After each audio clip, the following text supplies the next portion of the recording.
Barakatah Yahweh, Barakatah Yahweh Shah, Barakatah Yahweh, Barakatah Yahweh Shah. All praise to Yahweh, Bahashem Yahweh Shah, Bahashem Kakadash. Yahweh be in the name of the Heavenly Father. Yahweh Shah be in the name of His only begotten Son, who they ignorantly call Jesus Christ. Now, when you look at the time period that we're living in and how we're measuring the time of when Yahweh is going to visit the earth, you're getting close to that hour of temptation or that period of time where the Lord is going to put us to the test and see if we're going to trust in Him or we're going to trust in man. Are we going to lean on our own understanding or we're going to trust in the understanding that He's given through His service to prophets? And it's mainly the elect one that's going to be put through this test and refined through this test. Refined like He refined gold. Get out the impurities of the elect. Let me start it off with that, and then I'll get into the history of the devil and Satan according to the Bible. Now you go to 2 Ezra 16 at the very end. It says, where is it? Verse 73, it says, "Then shall they be known who are my chosen, and they shall be tried," meaning tested, "as the gold in the fire," or tried as taking out the impurities. Clean, let's get that in Daniel 12 and 10. It says, "Many shall be purified and made white and tried." See? So it's going to be the purifying the elect. And so this is how they're going to be tried, but it's through them being faithful to the end and faithful until death. But why are they going to have to be faithful to death? Because you're going to have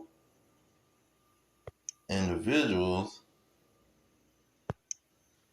that's coming to get them. Now, you go into Revelations 12, it talks about the nation of Israel as a woman with 12 stars, the 12 tribes. And then it talks about the nation of Esau, Edom, which means red, the great Edom dragon.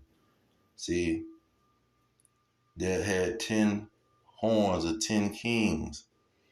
And so in verse 12, it say, the last sentence it say, "For the devil is come down unto you, having great wrath, because he know that he have but a short time." So that dragon, that great red dragon, or that great Edom, the 10 kings of Edom, they're going to start to have great wrath right along with Babylon the Great. The woman that's reigning over them, this is what Revelation 18 going to make clear. That them 10 kings has a leader. And so anyhow, it says in verse 17 here, say the dragon, the 10 kings of the Edomite, was wroth with the woman and went to wage war with the remnant of her seed, meaning the woman in Revelation 12 and 1, with the 12 stars on her crown. It says, "Which kept the commandments of God and have the testimony of Yahweh Mashiach, which is the spirit of prophecy," according to Revelation 19 and 10. So once they get this great wrath, they're going to come in like a flood. Let me get that. They're going to come in like a flood. It says, so shall they fear the name of the Lord from the west, and His glory from the rising of the sun, when the enemy shall come in like a flood, the Spirit of the Lord shall lift up a standard against him. So they're going to come in like a flood, the enemy. Revelation 64. It say, verse 2, hide me from the secret counsel of the wicked, from the insurrection of the workers of iniquity. So they're going to have a great insurrection. That's in second Ezra also. Let me get that. Because this insurrection. Verse 70, it says, for there shall be in every place and in the next cities a great insurrection upon those that fear the Lord. They shall be like madmen, sparing none. So this is what's going to be going on with the Israelites. See, the Edomites is going to come in like a flood. It's going to be a great insurrection. And they're going to want to try the elect because they can't kill them. So they coming in on all sides. And the elect is scattered out through the whole earth. So they're going to, this period of temptation is going to be a worldwide event. And see, this is how they're going to attack them. Go back to Revelation. Now they're going to attack them physically, but it's going to be mainly to get them to sin against the Most High. It says, when they come in like a flood, verse 16, and he shall call all, both small and great, rich or poor, free or bond, to receive a mark in their right hand or in their forehead, that no man might buy or sell, save he had the mark, or the name of the beast, or the number of his name. So they're going to come in with a new system, a monetary system pretty much, that's going to force the Israelites to comply or die or starve, and you got to have whatever they presenting in order to buy or sell. So you take that and you go with let's see here. What is it? Revelation 16. I'll hit that point real good. Verse 2, it say, the first wind poured out his vial upon the earth, and there fell a noisome and grievous sore upon the men which had the mark of the beast, and upon them which worship his image. So the ones that honor and respect these Edomites, see, and choose the Edomites and to trust in the Edomites, they the ones that's going to take this mark, and they going to have a grievous sore on their body because he want to put something in their body. He want to tag them, see, with a form of bondage. This was Revelation 6 is talking about. Let's get that. Revelation 6, the 5th verse. It says, when he opened the third seal, I heard and the third beast say, come and see. And I beheld, and lo, a black horse. See, a wicked horse. The nation of Edom was called the border of wickedness, and black stands for wickedness. Wicked. That's why they call the so-called Israelites, especially the tribe of Judah, black. It says, and he that sat on him had the pair of balances in his hand. And that pair of balances is talking about a yoke. See, he gonna have a yoke in his hand, and he gonna be trying to put that yoke on the Israelites primarily, but it's gonna go across the world because he don't know who are the Israelites, because they could look like anybody. Verse 8 is saying, I looked, and behold, a pale horse, and his name that sat on him was Death. Now Esau was pale when he came out of the womb. You see, because you could see through their skin, you could see the blood through their skin. They call that pale. It says, and hell followed with him, and power was given unto them. See, they got the power through the birthright of their forefather Esau. It says, power was given unto them over the fourth part of the earth. The fourth part of the earth is America. And this is primarily where the Israelites is concentrated in. Babylon the Great, America. What Jeremiah 50 and 33 say they was oppressed together in this Babylon, and and the people refused to let them go. It says that they're gonna be able to or have the power to kill with the sword and with hunger. So they're gonna be making it hard for people to eat, and they're gonna try to use food just like in that. That's what that parable was about. And people take everything literal, but when Yahweh Shah was so called took up into uh, the mountain to fast for 40 days, the devil came and talked about some bread. You see, he wanted to tempt him with bread, and this is what this temptation is going. The hour of temptation is going to be the same situation that they're going to try to tempt the elect with bread. That's why verse 6 of Revelation 6 is talking about barley for a penny. No, the measure of wheat for a penny, because you make bread out of wheat bread. So this is what they're going to be trying to tempt and test the Israelites with. See, and it's going to be a bunch of starving going on, and all kind of chaos is going to happen when those stores close and you can't get something to eat. See, when people starve, they get into an animalistic mindset. People go to robbing and killing because they're trying to eat. And so this is what that hour of temptation is going to be about. Is they're going to be like Yahushua, who went up into the mountain, and they're going to pray and fast. They're going to be able to pray and fast and survive this hour of temptation, or this period of temptation.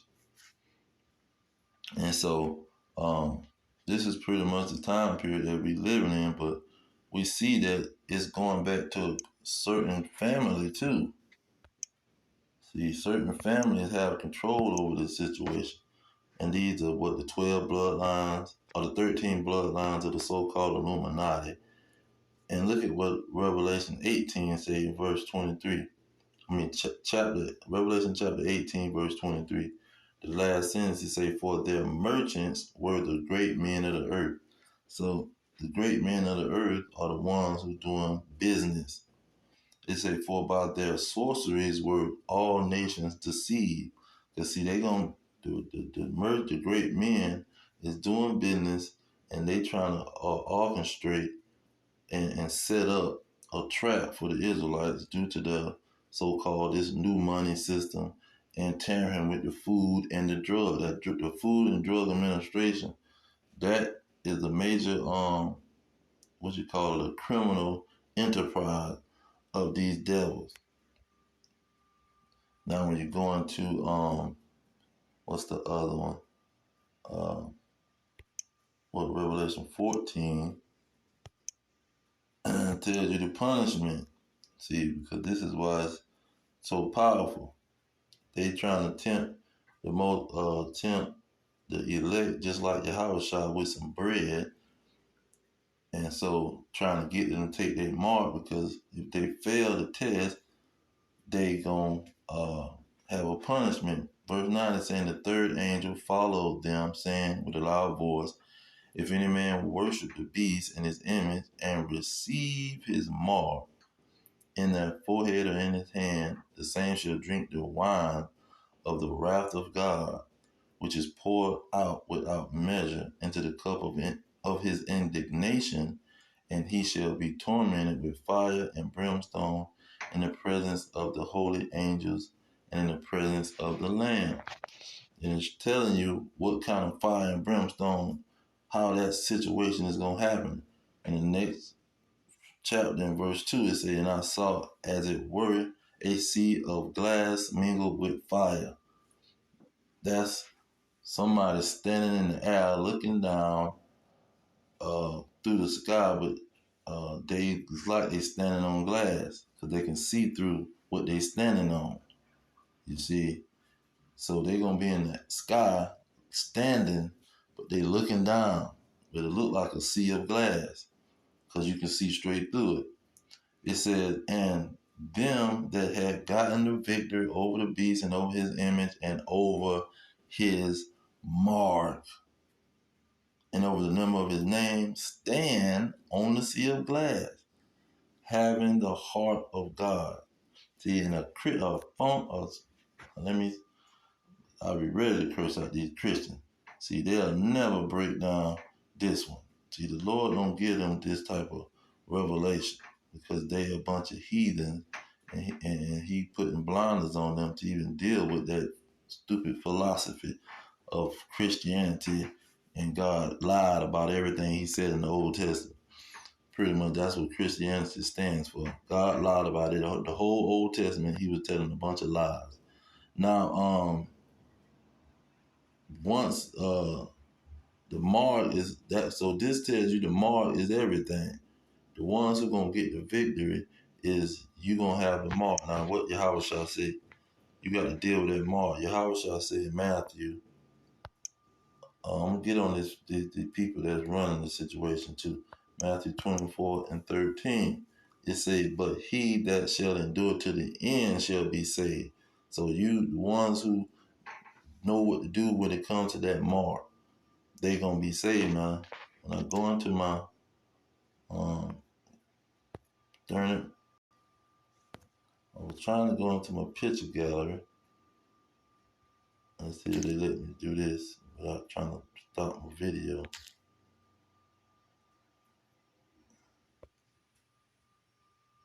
Salakia. Okay, now we're here. Now this bank, what is it? Bank BMI.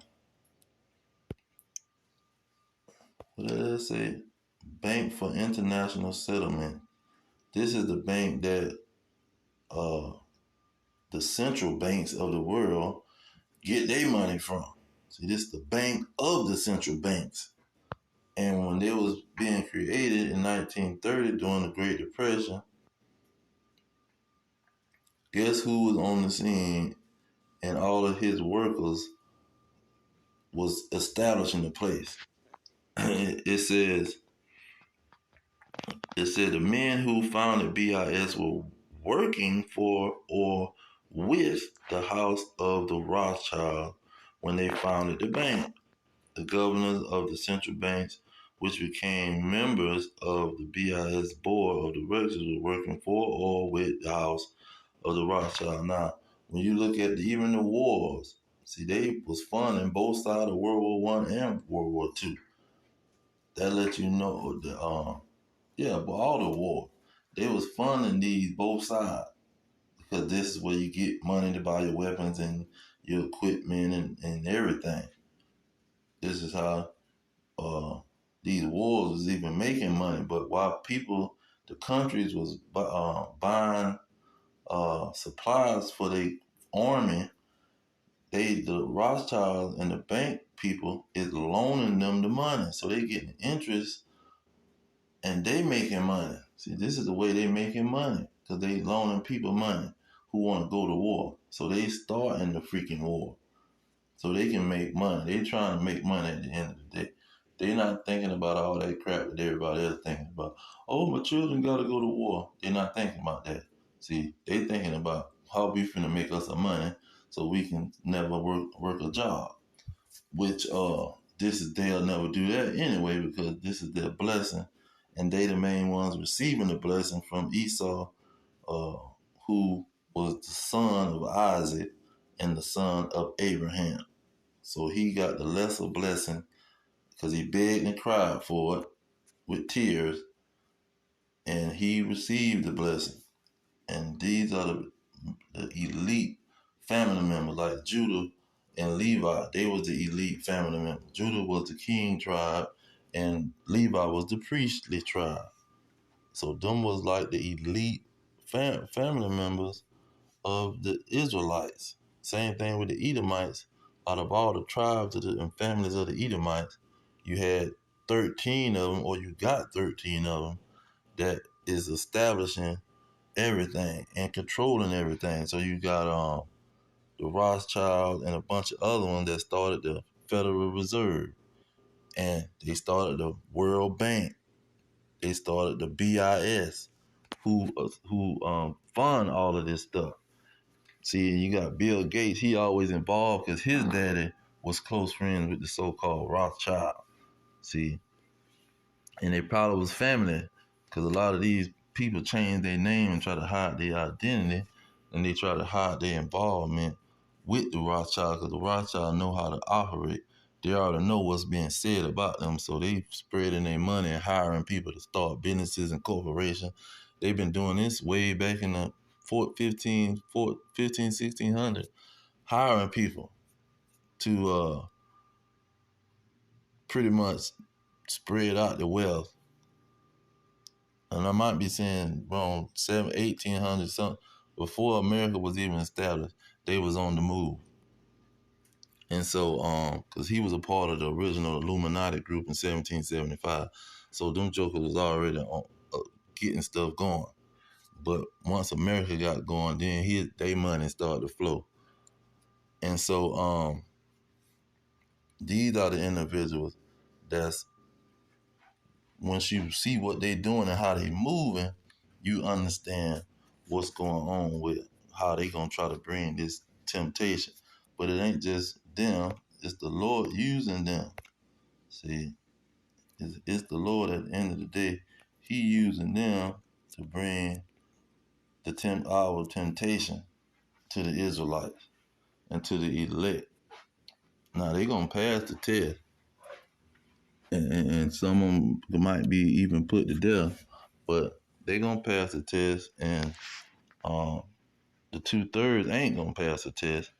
They gonna go and join the darn devils, choose the devils over the Lord. Let me see if I can get that real quick.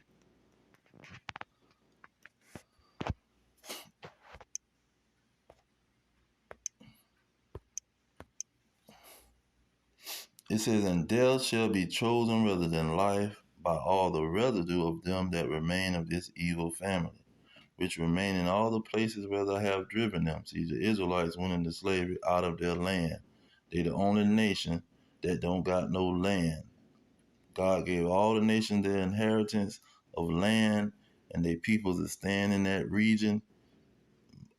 Uh, the Israelites was driven out of their land. That's why Babylon the Great is so significant, because this is one of the main places that they concentrated in, and they not in their land no more. So they're in a major land of captivity, plus they scattered out throughout all the nation. And they gonna choose to ignore the prophets that's sent to them, pretty much, because they can see all of the nations see the prophets on social media. So they're gonna choose to ignore them and reject whatever they talking about. And they're gonna go with Esau and his Christianity and his philosophy that God lied about the Old Testament. Everything he said that he was gonna do, he was telling a bold-faced lie. And he changed his mind and all that type of stuff. So this is the crap that's gonna get these 2/3 Israelites, 66 something percent of them, to choose the devil, and they gonna take the darn device and put it in their behind, scared that they ain't gonna be able to eat nothing. So we at that period of time. I just want to bring that out. Hope it was edifying to the elect. All praise to Yahweh, Ba'ashem Yahweh Shai, Ba'ashem Kakadash. The elect is the blacks, Hispanics, and Native Americans, the descendants of slaves scattered around the globe on slave ships and through many captivities. Our kingdom is at hand. Shalom.